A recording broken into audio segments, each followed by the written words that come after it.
Hello, ladies and gentlemen. It is I, the Cowboy Crab, here with you today to talk about Season 3 of the Generic Football League. We have ourselves our roadmap set up for Season 3, so we are going to be discussing what the future for Season 3 and the Generic Football League holds in general. So, first, we will be switching game engines. We will be moving on from Madden 07 to Maximum Football all over on Steam.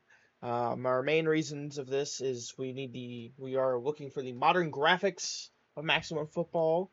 We're hoping that we can get the new correct team logos. As one of the things that personally bugged me was that the logos in game and the logos we use for the thumbnails were never the same. And that could have been fixed with modding and such, but that is stuff that is a little beyond my know and kind of be honest, effort, I guess, just to mod in some logos into a 20-something-year-old game and then they look worse in game. So we're just moving to a game where we can just automatically just pop them in. And that's what Maximum Football is providing. And also the better presentation.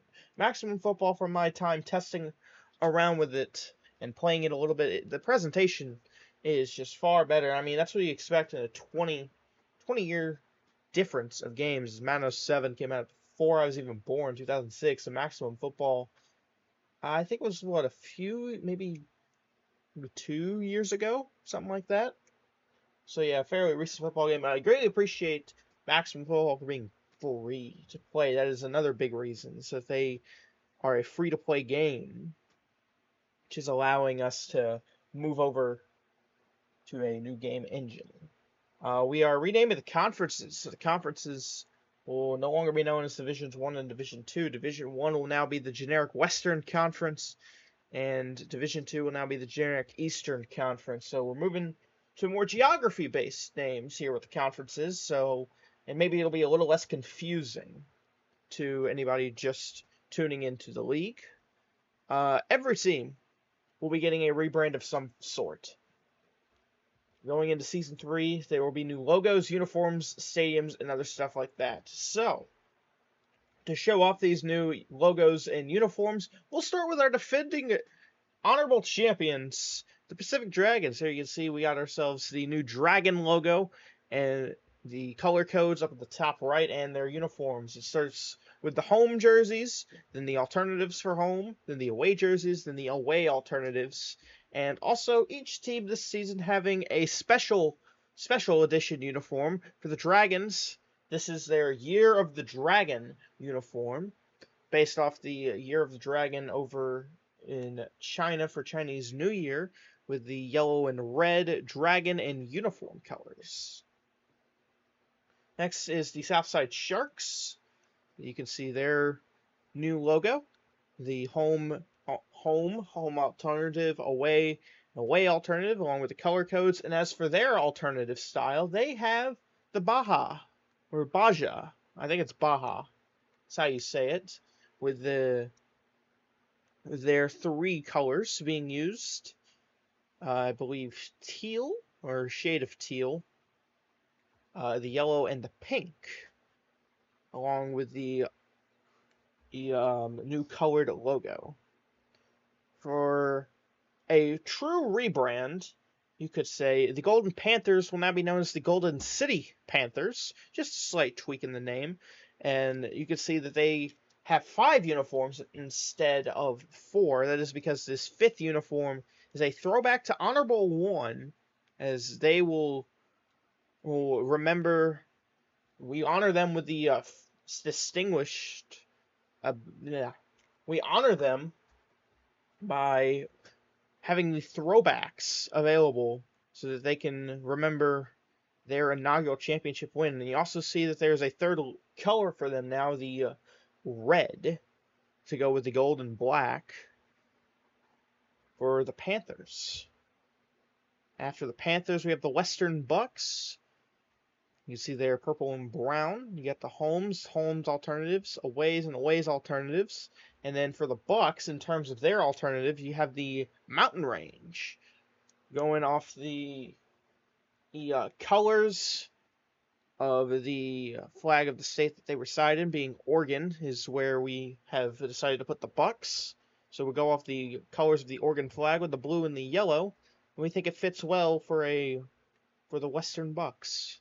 Then we have the Central Trojans with the yellow, orange, red, and silver.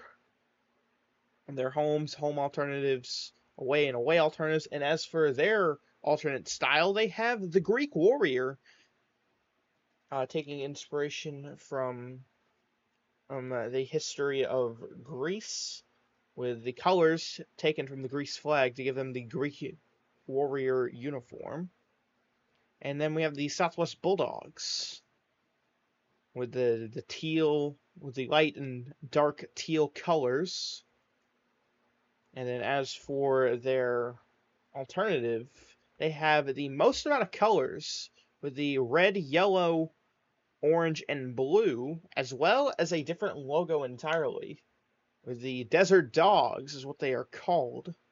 This is taking colors from the flag of Arizona out in the desert and giving them the Desert Dogs name. Now we move over to the Eastern Conference. It's the Eastern Stingers. You can see that the teal with the bright blue and bright yellow remains with the Stingers. And they do have, for their alternatives, the Bumblebee. They keep the yellow, but they replace the blue with black to give them the Bumblebee kind of look, which we think is very appropriate for the Eastern Stingers. And we have the Southeast Bears. So you can see they have two logos right there. The bear up on the top will be their primary logo, but that bear at the bottom will be the logo that you will see on their helmets. We figured it was important to put that in here just to show that the Bears have a little something different on the helmets compared to the rest of the teams. There you can see their uniforms, the green and brown. And then as for their alternatives, it's the black bear replacing the brown with black, and then keeping the green for some accents. And for the Hawkeyes, just similar to how the Panthers are, they do not have an alternative style. They have a throwback. It's their classic Bluebirds, which we have seen previously in seasons 1 and 2. They will be keeping the classic Bluebirds, as well as getting these new uniforms as well. And then we have the Spaceport Rockets. And there you see the silver and black. We had to make the logo a little bit more visible by adding that box around the Rockets logo. The primary logo will be black, but with the black background, you know that is very hard to see.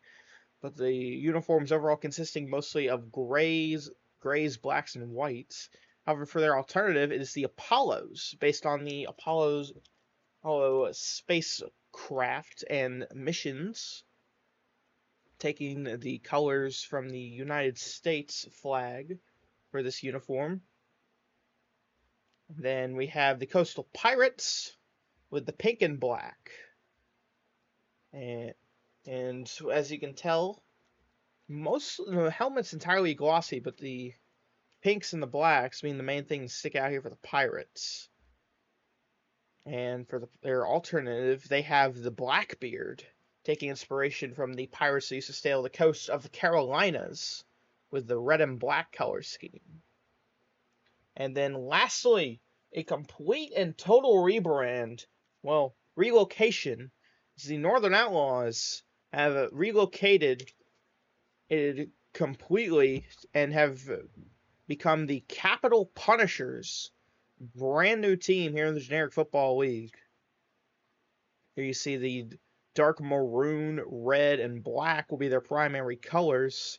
And then they also get an alternative identity. They get the Most Wanted with the sniper scope thing on the skull, along with the maroon and black uniforms. And then here we can see this is what the conferences will be looking like. For the East, it'll be the Stingers, Bears, Hawkeyes, Punishers, Pirates, and Rockets. And then out West, Bucks, Panthers, Sharks, Trojans, Dragons, and Bulldogs. And here we see our updated league logo with the brand new logos across the league. And ladies and gentlemen, that will conclude it for the roadmap for Season 3 of Generic Football League. And we are getting close to the start of Season 3, and we can't wait to see you there. So with that being said, ladies and gentlemen, on behalf of the Generic Football League, I'm the Cowboy Crab, saying so long, everybody.